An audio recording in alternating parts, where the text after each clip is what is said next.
is Finn's week 3 video recap. So we've been continuing to work on his leash skills this week. Up until now, we've been practicing in the living room, but this week I started to practice in the kitchen. Because we have a little more space, I can take a couple more steps before we work on our turns. And then you'll see a little bit later on in this video, I've also been utilizing the large kitchen island that you have to walk around with Finn. So first thing we're going to do to get warmed up is just practice getting him into heel position a couple of times. I will start out using a food lure, but then you'll see pretty quickly I am going to fade that food lure out. I want to see that he'll do it without food in my hand. We are going to review our front cross turns, or I'm sorry, our U-turns and our front cross turns. I think the front cross turn might be new this week. And then we're going to do some figure eights where I practice both of those turns. So to start out, again, I am going to start with some food. I'm going to get Finn out in front of me. So my leash and my clicker are in my right hand. Food and treat pouch are on my left. Finn's on my left. Heel. Sit. Okay, so practicing just once or twice, warming up with getting him into heel position and getting him to sit and heel. Okay, we'll do that one again. Finn, heel, sit. What a good boy. So rewarding him for maintaining that position. Okay, using his release cue to get him out of position. So now we're going to go right into practicing both of our turns. So once I get Finn into heel, I will then cue him let's go and we'll start to move forward. We are going to practice both our U-turns, which is where I turn away from him and keep him on the outside, and our front cross turns, which is where I turn into him and keep him on the inside of me. So he does pretty good with the U-turns at this point. I don't necessarily need to use food to lure him to turn with me. He's been pretty good at paying attention to me. I do still use food for the front cross turn just because I need to make sure he's back far enough where I don't bump into him. So let's go through the whole thing here. Finn, heel, sit, good boy, let's go. So I will click and reward him after we complete the turn. But then when we're going to do our front cross turn, I'm going to bring a piece of food down because I need him to pivot so I can turn in front of him. Okay? So again, he doesn't really necessarily need food to lure him around for that U-turn at this point. For the front cross turn, I am still using a piece of food, clicking and rewarding after we complete the turn.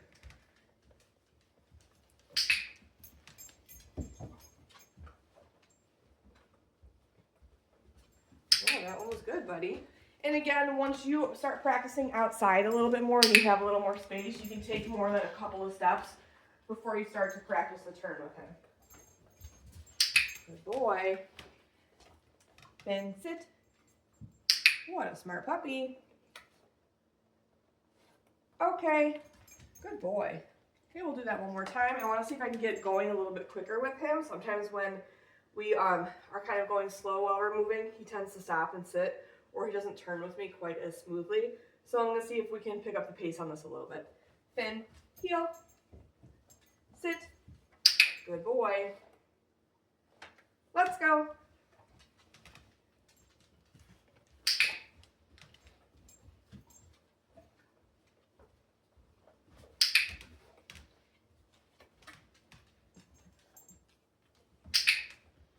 So you'll notice I'm not dipping into my treat pouch until after I click.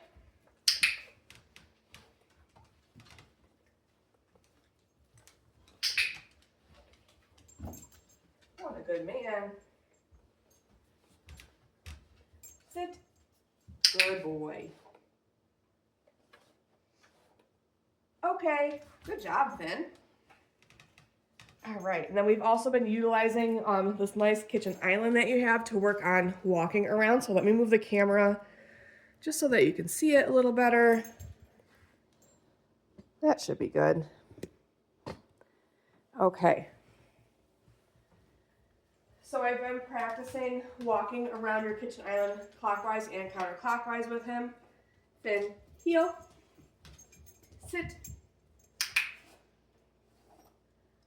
Let's go. So with this, what I want to see is that he, like anytime he looks up at me to check in with me, I might click and reward him. Or if I start to make the turn, around the counter and he feels a little pressure on the leash. When he yields to that pressure and comes with me, I'll click and reward him again. So we'll do this maybe like 2 laps here.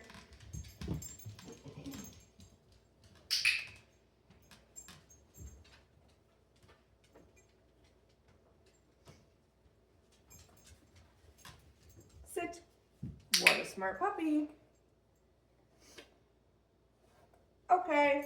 And then we're going to go in the opposite direction. So I'm going to start with him out in front of me here. Finn, heel. Sit. Good boy. Let's go.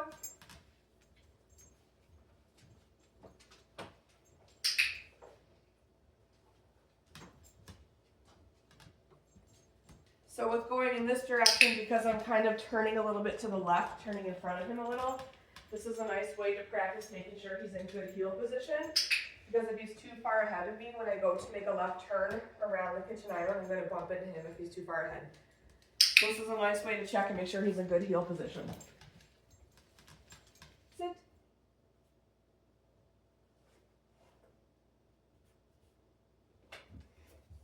There you go, buddy. Okay, good job. We've been continuing to work on Finn's recall. So in week 3, I kind of started to put everything together. So we're going to go through charging his recall word. We're going to play a few rounds of the flying cookie game using just his name. If that goes well, then I will move on to using his name as well as his recall cue. And then something new that we started to introduce this week is a collar grab. So 9 times out of 10 when we are recalling our dog to us, it is because we are either going to put them on a leash or take them in the house. And sometimes what can happen is we go to reach for their collar and they duck away and then they start running around and it's a fun game for them. So I like to make that collar grab part of my recall sequence. So first thing we're going to do is charge his recall word. As a reminder for this, I'm not actually asking him to come to me. He will because I'm dropping food. But this is just so that he makes a really solid association between hearing his recall cue and being rewarded at my feet. Come. Come. Come. Come. Come. Okay, so I'll do that maybe 4 or 5 times. And then right from here, I'm going to move into our flying cookie game. So for this, I have my leash and my clicker in one hand, food in the other. I'm going to show it to him, tell him, go get it. As he's finishing eating that piece of food, I'll call his name. And I'm going to click as soon as he turns and responds to his name. And then I want to make sure I feed him nice and close to me. So I'm going to bring that food right to my leg to make sure he comes all the way back. Go get it. Finn. Good boy. And I do have him on leash because this is one of my options if he's not responding to his name. Just keep in mind if he gets tangled in the leash, you can always drop the leash if you're inside. Go get it. Finn. Good boy. Okay, so again, making sure I feed nice and close so he comes all the way back to me.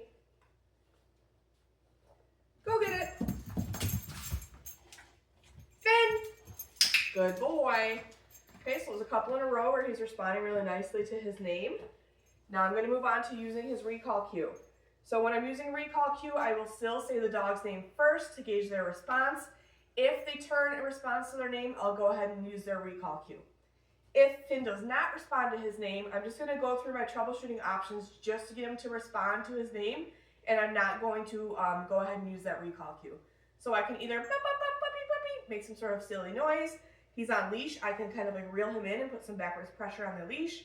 Or if he's really blowing me off, I will put food in front of his face and get him to physically turn towards me. Those are a couple options you have if he does not respond to his name the first time. Go get it. Finn, come. Good boy. And you can feed him a couple in a row when they come back to you.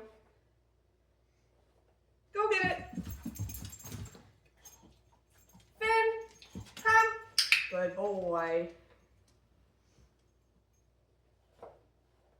Good job, buddy. Go get it. Finn, come.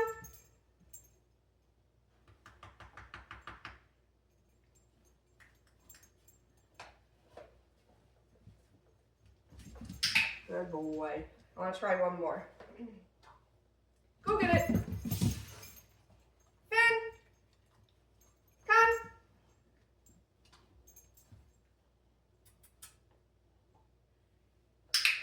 There it is, buddy.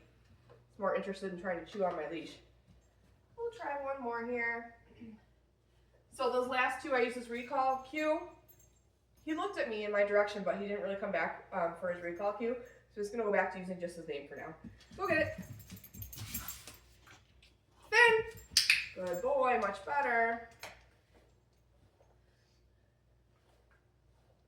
Go get it. Finn. Good boy. Okay, we'll try one more with that recall cue. Go get it. Finn. Come. Yes, good boy.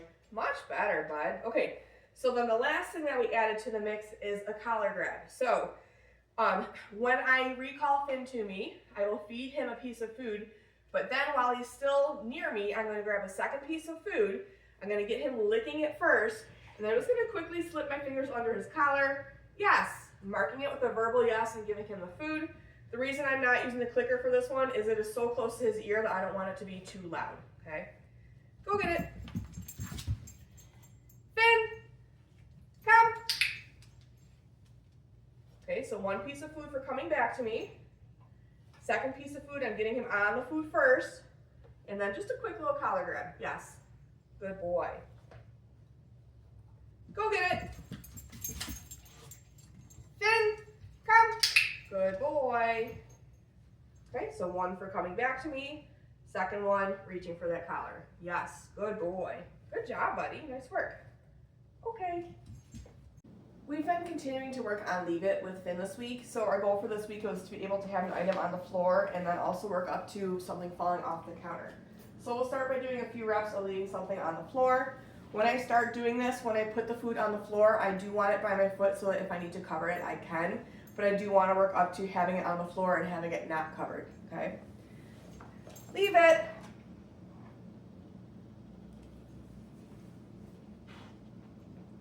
So when he backs off is when I will click and reward with a different piece of food. And then I do want to make sure that I pick that one up right away so that he can't then go and grab it. So we'll do the same thing again. Leave it. Good boy. So that time I did not need to cover it. Again, picking it up after that repetition. Maybe I'll toss a little reset for him. Go get it. And we'll do another repetition. Leave it.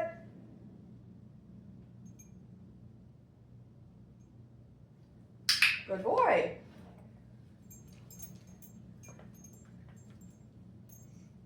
We'll do one more. Leave it.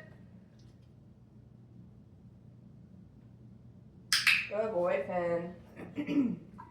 And then working up to having it fall off of the counter. So for this one, he knows what we're doing at this point, right? So I try to kind of not make the food flying off the counter so predictable. So sometimes I'll like pretend I'm doing something else before I push a piece of food off of the counter. For the video, video purposes today, it's fine if he kind of knows what the drill is here. Leave it. Good man. What a good boy. We'll do one more. Leave it. What a good boy. We've been continuing to work with Finn's mat as well. I've been trying to put it in different spots in the kitchen just to help generalize this behavior. Finn, place. Good man. So I've been practicing walking around the kitchen island, pulling out drawers, opening the fridge, anything that he might find a little bit distracting. I'll do maybe 2 or 3 different distractions and then I'll release him. We'll run through it again. I have also been working on, while he's on place, dropping something off the counter. We'll see how he does with this toy. What a smart boy. Been practicing pulling out the chairs and sitting in them.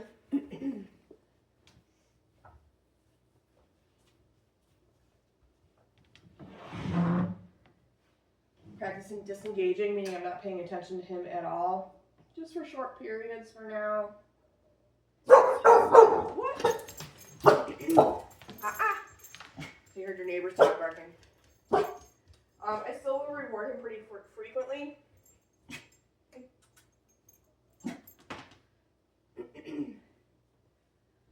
I still want him to have a pretty high rate of reinforcement here, so I will reward him pretty frequently, but just starting to make the distractions a little more challenging. It's actually really great to have him work through your neighbor's dog barking right now, so I'm glad that that happened. If I help him get back onto place, I don't reward immediately. I do an easy repetition before I go back in and reward. Okay. Finn, place.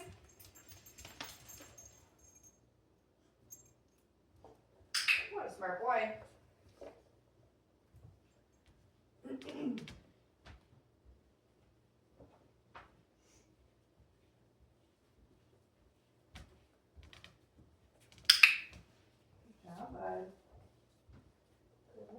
Whoops. That one was my fault.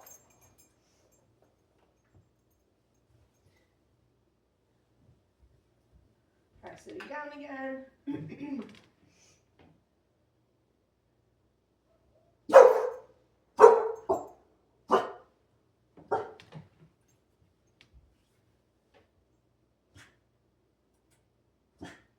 So I don't want to reward the bark. I'm just getting him back into position. And then I'm going to wait a few seconds. If he remains quiet, then I'll come back in and reward him. Good job, buddy. And then we'll maybe do the toy falling down one more time. Good boy.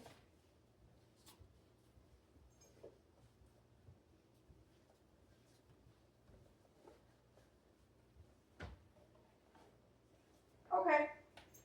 Good job, buddy. We've been continuing to work on Finn's door manners this week. So the goal in week 3 is that I'm able to go through the threshold while he remains in that sit until I release him to come through. So I am going to start with a couple easier repetitions. Sit. I'm going to get him into a sit position and just work on opening the door a few times first here before I try to go through that threshold.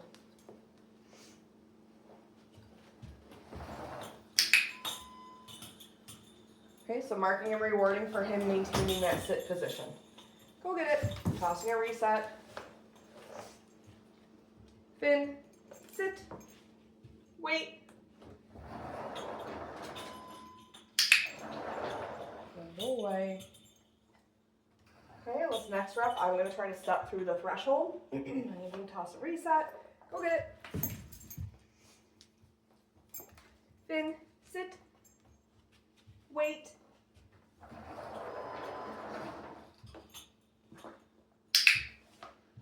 Good boy. Okay, and then on this last one, I'm going to try to get 2 feet over. If he remains in that sit position, I'll use his release cue to let him through the doorway. I'm going to toss a reset here. Go get it. Whoop, don't knock over my camera. Finn, sit. Good boy. Wait. Sit.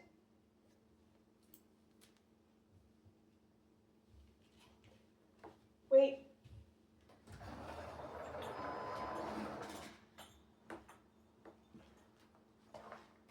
Okay. Good boy. Nice work, buddy.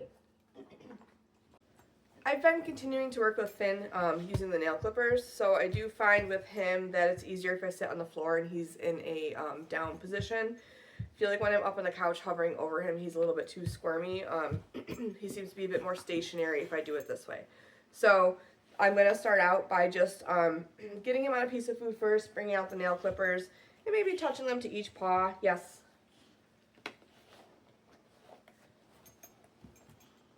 Yes.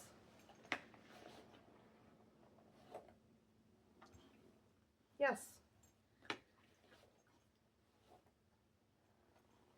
Yes, good boy. And then if I want to actually go in and trim a nail, which he has let me do a couple, what I'll do is I use a few pieces of food when I'm going to do this. So I'll get him licking the food while I isolate one nail. And then when I drop the food, he's eating the food off the floor, and that's when I'll clip a nail. Or if I don't have enough time, I'll bring the nail clippers over to his paw. Good job, buddy. We'll do that again. Showing him a couple pieces. Isolating a nail. And then bringing the clippers over. Yeah, good boy. Good man. Can you scoot forward a little so we can maybe show a back paw? Come here. Yeah, there we go. So same thing for the back paw. I'll isolate a toenail, drop the food on the floor, and then bring the nail clippers over. Yeah, good boy. Good man. We'll do one more here.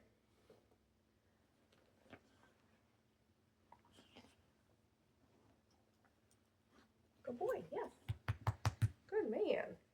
So I don't know if it is your intention to clip his nails yourselves or if you're going to be taking him to the groomer, but even if you have no intention of clipping his nails, or even if you don't even have a pair of nail clippers, you could also do this with a spoon. It's just something to mimic him getting his nails trimmed. You don't have to go through the whole thing where we're actually trimming his nails every single time. Good job, buddy. I've also been continuing to work with his mouth. I know you said that he was a little bit iffy on that when he was recently at the vet. I have not seen any hesitation or issues from him with that. I do use food for this one, so same thing, you've seen me do this the past couple of weeks. I'm just going to get him interested in the food first before I flip up a lip. And I'm just adding a little duration to this today. Yes, good boy. So when I flip up his lip to take a look at his gums and his teeth, I'm just holding it up for a few more seconds while he's licking that food before I mark with a yes and release the food. Yes, good boy. See if I can get one more where you can see it here. Yes. Good job, buddy. That's it for Finn's week 3 video recap. Make sure that you're looking at the instructions I send over for each of the skills we're working on, as well as some additional training videos for him. We will plan on going over all of this at his in-facility follow-up later this week. If there's anything in particular that you're still struggling with, I definitely want to make sure that we cover that at that lesson.